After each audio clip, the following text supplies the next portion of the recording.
Okay, so you got the damsel, and you've decided to move the little brother out of his seat so that you could put her in a seat that you could visibly see the entire time because of the feeling that you got from the two people that were in your vehicle.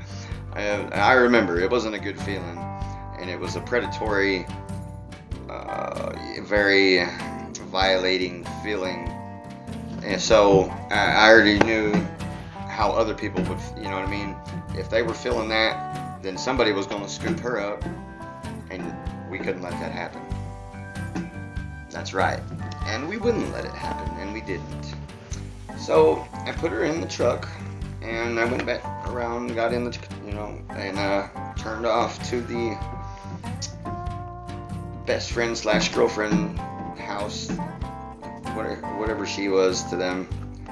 And like before I can really get going, I'm just making the turn, heading toward the house, and my friend next to me, he's not a small guy either. He had probably got an inch or two on me, and he was kind of a chubby guy. And he is turned around, sitting on his knees, looking at this girl. I mean, just staring at her.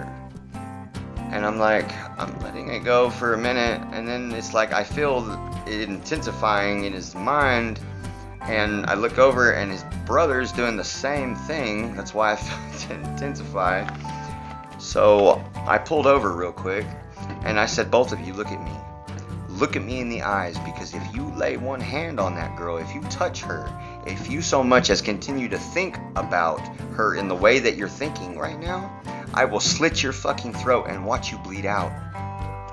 Do you understand? I'll kill you dead, right here in front of God and everyone, and I don't care. Are we clear? And he turned around, and they both looked at me like I was the devil, and that's what I was prepared to be at that moment, and I meant every word of it. Yeah, I know that's right, because if there's one thing that I know God and my mother have taught me, is to be a gentleman. And that's the right thing. And doing the right thing just because it was the right thing was enough for me. And somebody needed to protect this girl from the passengers in my vehicle. Make you think real quick who you're letting around in your life when situations like that come up. So we get rolling again. Right. So we pull up to the house, and I said, I'm going to leave her door locked. I'm going to stand by her door until you're done doing what you're doing, and that's that.